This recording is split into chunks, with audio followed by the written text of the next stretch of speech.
Oke, kamera roll action. Sudah. Bismillahirrahmanirrahim. Assalamualaikum warahmatullahi wabarakatuh. Waalaikumsalam Pak Rijal, warahmatullahi wabarakatuh. Nggih. bagaimana kabarnya Bapak Rijal hari ini? Sehat? Alhamdulillah, Bu Eka, sedikit hektik Bu Eka. Tapi kayaknya setiap hari saya hektik ya. Kayaknya super sibuk ya ini ya. Setiap hari kayak capek banget atau Iya, hektik banget. iya. Oke, Ya alhamdulillah, alhamdulillah. di-full-fullkan mumpung tenaganya masih muda, Oke, alhamdulillah masih yang penting kuat. bisa masih sehat. Yang penting seperti itu. Iya, disyukuri saja, dijalani Oke. Pak. Oke, Pak Rijal, pada kesempatan hari ini kita akan melakukan kegiatan coaching. Jadi saya menjadi coach, Bapak menjadi coach. Oke. Kemudian untuk percakapan hari ini ada beberapa hal yang ingin saya tanyakan kepada Bapak. Yang pertama, kira-kira untuk kegiatan hari ini sepertinya kan sangat sibuk sekali ya. Apa sih kesibukannya Pak Rizal ini? Kok sampai malam begini masih super sibuk kayaknya, enggak ada santai-santainya. Oke. Ya pertama ya alhamdulillah, jadi kesibukan tadi juga diiringi oleh kesehatan kan ngoten. Kalau sibuk terus kurang enak badan kan itu apa ya, pekerjaan atau apapun itu kan kurang apa gitu ya, yes nggak maksimal atau yes nggak berjalan, akhirnya ya nggak sibuk lagi, malah terbengkalai. Sebenarnya saya Iya. hari ini ya sama ya, kira-kira perlu penggerak juga, terus juga per hari ini juga saya ada kesibukan juga urusan keluarga, jadi makanya kemarin saya minta Bu Eka untuk lokir hari, jadi karena memang ada keperluan keluarga yang tidak bisa ditunda atau tidak bisa di cancel, digantikan atau apapun, jadi ya memang harus hari ini, dalam minggu-minggu inilah, intinya seperti itu. Jadi memang bukan super sibuk, memang prioritas lah Bu, seperti itu. Disyukuri ya Bu ya, masih ya Pak ya, masih punya kesibukan. Nggih, benar. Disyukuri ini. Apapun itu ya, apapun itu kesibukannya, entah itu yang profit atau non profit ya disyukuri, karena wis sudah menjadi sudah takdir kan gitu ya, diberikan kita berarti bisa menjalani kan ngoten. Tidak bisa ini yang Iya, berat. semuanya itu disyukuri. Semuanya kalau disyukuri kita jalan dengan ikhlas, insya Allah semuanya berjalan lancar. Oke, benar. Ya, untuk Izin ngopi, Bu. selanjutnya Pak Sambil izin Rijal, ngopi, saya ingin ini dalam kegiatan. Waduh, itu anaknya.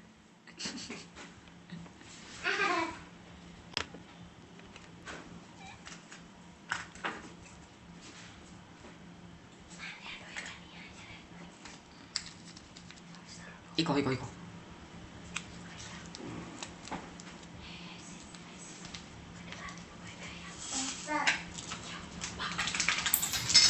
Mohon maaf, ada sedikit kendala.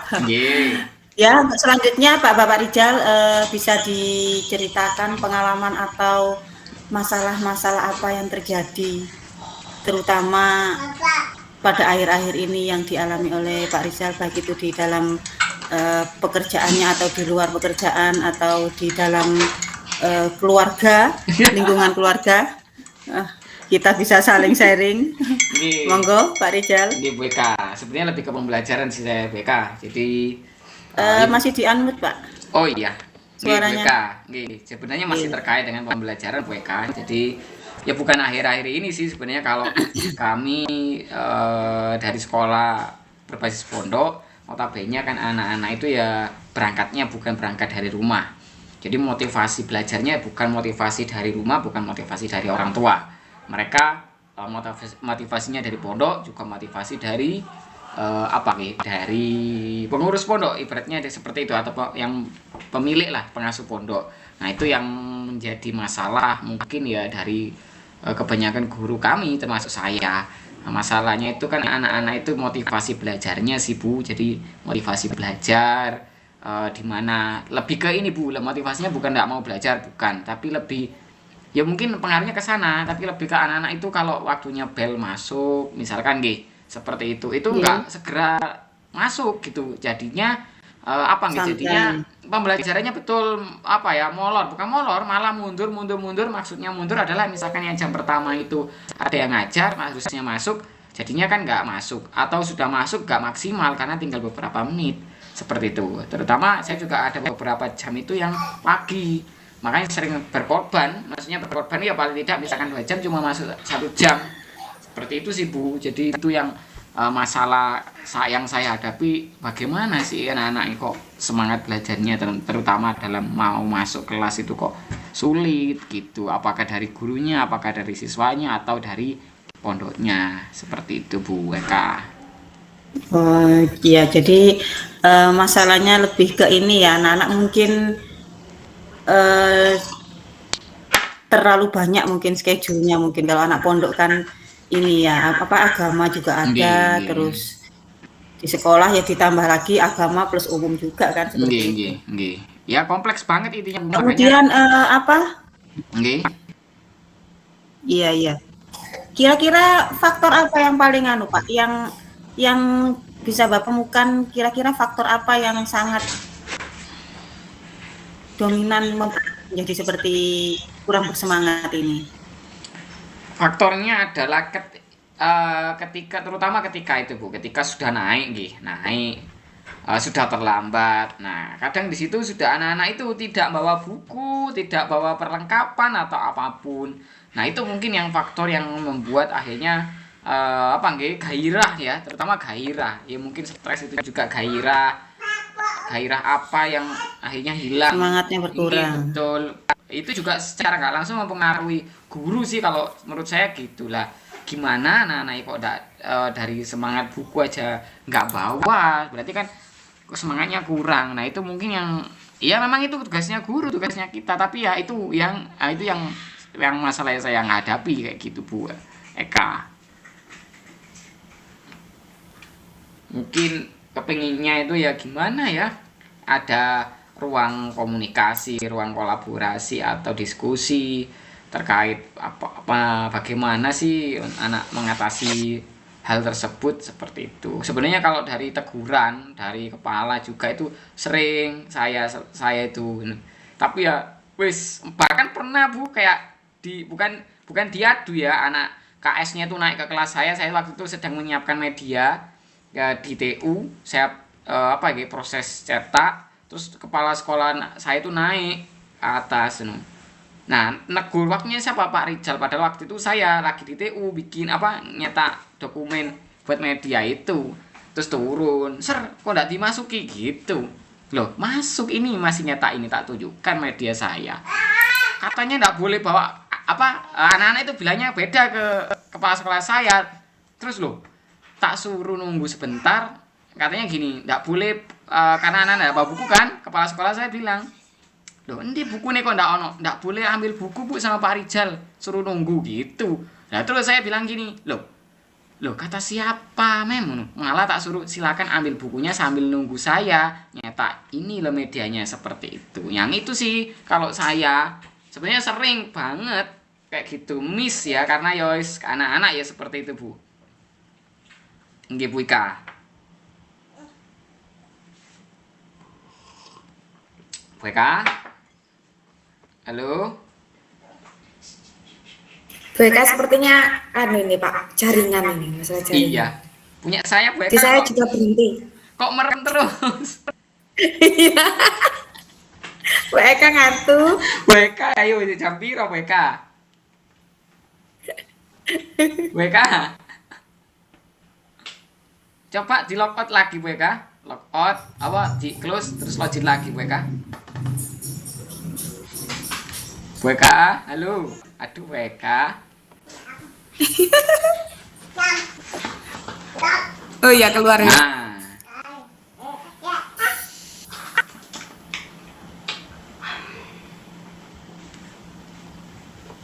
saya mau habis ini siapa Bu Siti? Nah ini Habis sudah. ini, Sudah wis. Ayo Bu Eka, lanjut. maaf Pak, anu apa? Mohon maaf, anu barusan ini ya apa los ya, sinyalnya kayaknya ini. Wis. Iya. Saya wis beli wis. Ya Lumayan berarti ini. ini ya Pak ya. Nggih. Jadi itu Bu. Intinya mungkin yang lebih mempengaruhi ini adalah dari efek dari anak-anak ini, entah itu kelelahan, entah itu tidurnya terlalu malam, kan memang kegiatan pondok kan sangat padat sekali. Karena saya juga ya alumni pondok, jadi lebih paham lah ceritanya anak pondok. Berarti ini bukan saya cerita sih sebenarnya. Sama anak pondok juga ini. Iya, makanya itu. Jadi sama juga memang waktu pembelajaran tuh kelihatan lesu, ngantuk, itu pasti sudah. Apalagi kalau materinya ini ya Pak ya, materinya kayak sejarah kayak gitu tuh kan. Pasti sudah itu ngantuk, sudah kayak bahasa Inggris gitu kan. Iya, baru jamnya jam apa? Jam sudah siang kan seperti itu. Kemudian ini Pak, untuk langkah-langkah yang dilakukan oleh Pak Rizal itu apa untuk mengatasi siswa-siswa yang seperti ini? Kira-kira langkah-langkah yang diambil? Langkahnya ya jelas ya, sebagai guru penggerak kan ada nilai-nilainya itu kan Bu ya. Alhamdulillahnya ya kita terpilih jadi guru penggerak, calon guru penggerak. Dari situ saya kemarin juga sempat berdiskusi dengan PI juga, banyak manfaatnya Bu. Jadi apa langkah yang saya ambil sebagai guru penggerak, jelas kita harus kreatif. Kan ada nilai-nilai guru penggerak seperti itu Bu, harus kreatif dan inovatif seperti itu. Nah, bagaimana saya mengatasinya? Ya paling tidak harus kreatif, inovatif dalam menerapkan pembelajaran berdiferensiasi Bu. Bahkan terintegrasi juga. Maksudnya adalah ya kita tidak harus melulu tentang pelajaran terus. Kan maksudnya pembelajaran berdiferensiasi atau merdeka belajar kan harus holistik. Bukan misalkan waktu saya bahasa Inggris kudu bahasa Inggris terus kan mboten. Jadi ya mungkin biar tidak jenuh ya kita amati, kita analisis, kita lihat anak-anak maunya seperti apa WK. Jadi seperti itu. Macet lagi WK. WK macet lagi. WK.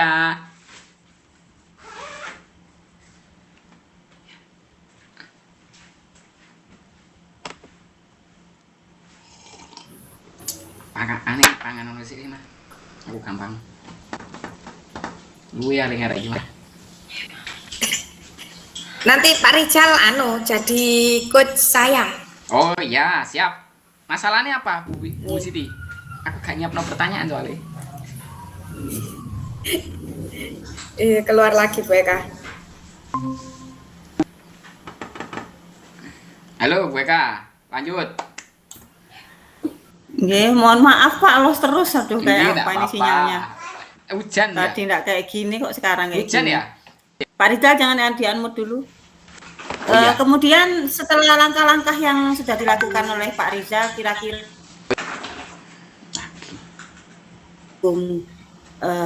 apa yang telah dilakukan oleh Pak Rizal?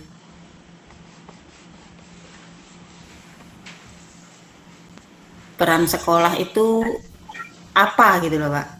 Dalam bentuk apa peran sekolah, atau berapa persenkah dia mendukung dalam solusi-solusi yang telah Bapak lakukan untuk mengatasi masalah ini?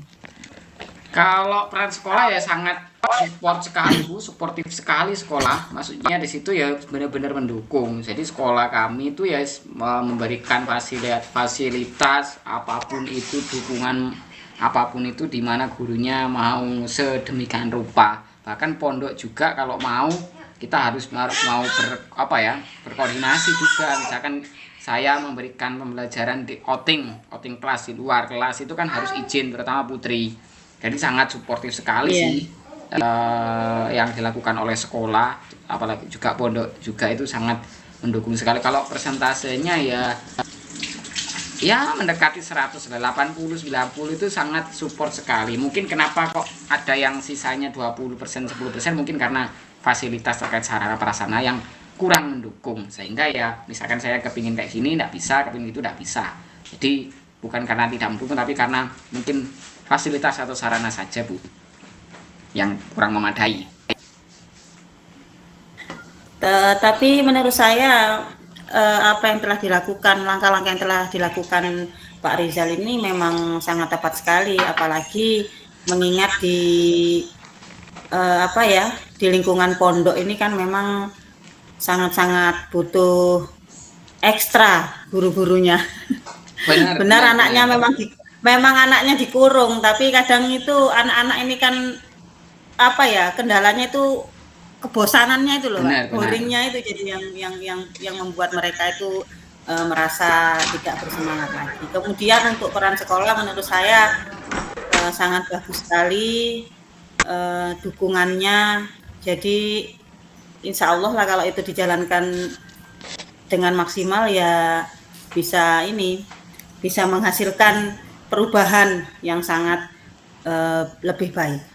Kemudian dari langkah yang telah dilakukan itu, apakah ada kendala Pak yang dihadapi selama proses ini? Oh nggih, sebenarnya kalau kendala jelas ada nggih, apapun itu pasti kendala itu tetap ada Bu. Karena napa nggih? Tidak selalu mulus. Jadi kendala itu yang justru nanti membuat saya dalam mengatasi masalah yang saya hadapi tadi ya biar juga bisa mendapatkan tindak lanjut atau masukan feedback juga.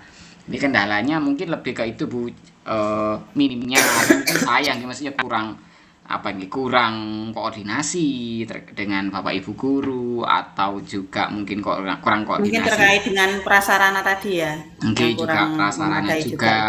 Terus juga mungkin terlebih komunikasi sih Bu. Jadi kalau terutama dengan pondok nggih. Apalagi kan anak-anak mungkin bisa yang diberikan semangat ini membedakan anak pondok dengan anak sekolah umum kan. Kalau anak pondok motivasinya dari pondok berangkatnya. Nah, kalau anak sekolah umum kan dari rumah. Paling tidak kan dari rumah itu semangat sinau sing patang iki tak sangoni kan seperti itu. Sedangkan kalau di pondok kan nggak ada yang seperti itu. Ya mungkin kendalanya komunikasi saja. Mungkin kalau anak pondok. Kalau intens komunikasi dengan pondok, mungkin itu yang memberikan hasil yang lebih maksimal. Terus paling tidak setidaknya nggak telat lah seperti itu. Iya, itu sih Bu Eka. Iya. Jadi dengan adanya percakapan ini, dengan adanya kegiatan coaching ini, jadi kita bisa sama-sama tahu kan Pak, bagaimana sih keadaan sebenarnya pendidikan yang ada di lingkungan pondok. Betul. Sangat jauh berbeda sekali dengan yang di sekolah umum seperti itu.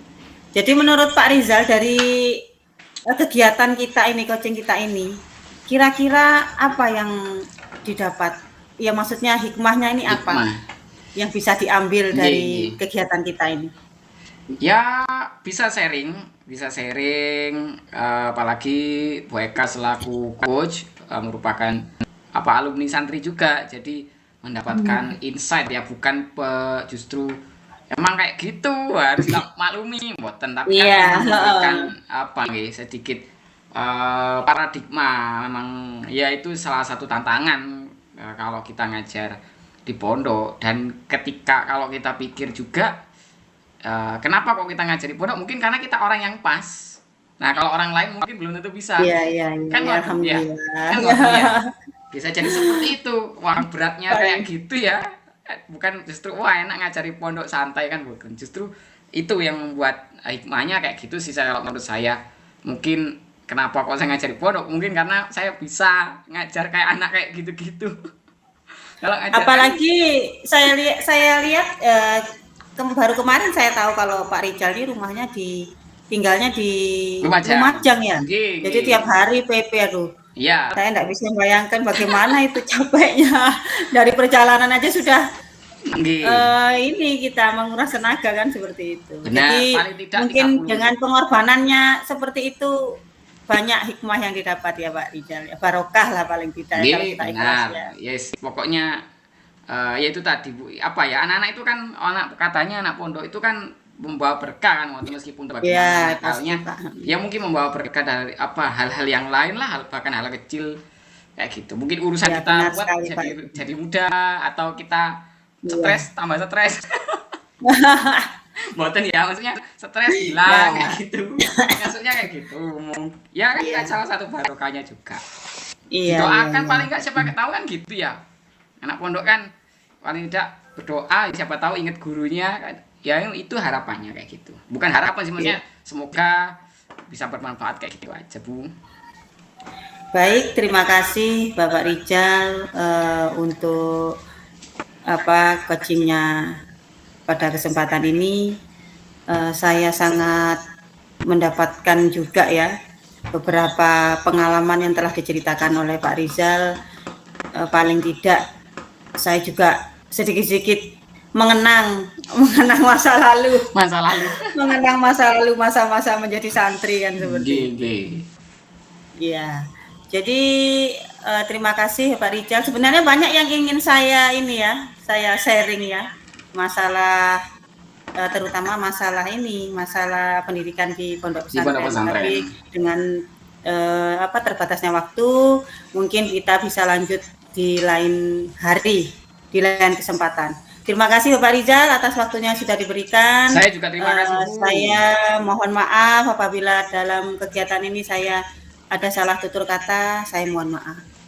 Terima kasih Pak Rizal, semoga sehat selalu dan semoga semua yang diberikan kepada kita semuanya dapat menjadi barokah. Amin. Dapat menjadi amal kebaikan. Amin. Ya Allah. Amin. Terima kasih Pak Rijal. Assalamualaikum warahmatullahi wabarakatuh. Waalaikumsalam warahmatullahi wabarakatuh. Monggo. Pengamat action. Ya, wah tadi diskusi coaching yang sangat menarik sekali Bu Eka. Bu Eka sudah bisa menuntun Pak Rijal untuk mengidentifikasi apa yang menjadi permasalahannya Pak Rizal dan juga menggali potensi yang Pak Rizal miliki. Nah, di sini tadi saya tertarik Bu bahwa ternyata jenengan ini juga adalah santri dulunya ya. Iya. Alumnus. Nggak kelihatan Bu ya, nggak kelihatan ya. Iya. Kurang alim sudah nasional. Go internasional juga. Iya. Tapi hebat. Jadi ini Bu, ada yang ingin saya tanyakan Bu. Mungkin ada tips Bu, bagaimana caranya Bu Eka selama menjadi santri dulu untuk menghilangkan rasa jenuh. Nanti bisa diterapkan juga di sekolah kami. Iya. Mungkin kalau saya pribadi Bu ya, ini memang saya ini kalau dilihat dari pribadi saya, kalau saya ini memang dulu santrinya santri agak-agak bandel memang Bu. Mohon maaf aja ya, agak bandel. Jadi kalau sudah mulai jenuh gitu ya, ya. Apalagi kalau uang saku itu baru dapat kiriman gitu kan ya. Iya. Jenuh ya. Dipakai aja, dipakai makan, jajan sudah makan jajan. Enggak usah dipikirin makan jajan gitu. Sampai belum waktunya habis, waktu kiriman sudah habis duluan. Nah, akhirnya pinjam juga utang sama temennya. Akhirnya diomelin lagi sama orang tua. Itu sudah menjadi kebiasaan, tapi lama-kelamaan ya ada efek jerah juga sudah kalau orang tua sudah marah ya kan kita semakin lama di pondok kan juga ilmunya kan semakin merasuk lah paling tidak itu paling tidak kita tuh lama-lama sadar juga. Oh, ternyata ini orang tua ini ya kasihan juga kalau kita ini bandel-bandel kayak gitu kan. Jadi itu sih Bu kalau saya tuh. Jadi tak buat jajan aja kayak gitu. Enggak sampai gimana ya? Melanggar itu enggak, tapi lama-kelamaan dengan berjalannya waktu mungkin ilmu itu sudah mulai merasuk mungkin ya. Iya, mulai yang kalau santri kalau ndak ilmunya ndak ini. Kalau ndak gatal-gatal itu loh Bu. Oh, gudikan. Nah, itu biasanya. Ilmunya ndak masuk bilangnya kayak gitu kan. Tapi lama dengan berjalannya waktu, mungkin dengan kedewasaan juga ya. Akhirnya juga paham, kemudian ya dalam segi religiusnya juga lebih tertanam kan dalam diri ini. Jadi sadar kan Bu, jadi bisa merubah diri. Sedikit demi sedikit bisa merubah diri. Oh ternyata orang malas ini efeknya banyak sekali. Yang pertama saya sering jajan malah.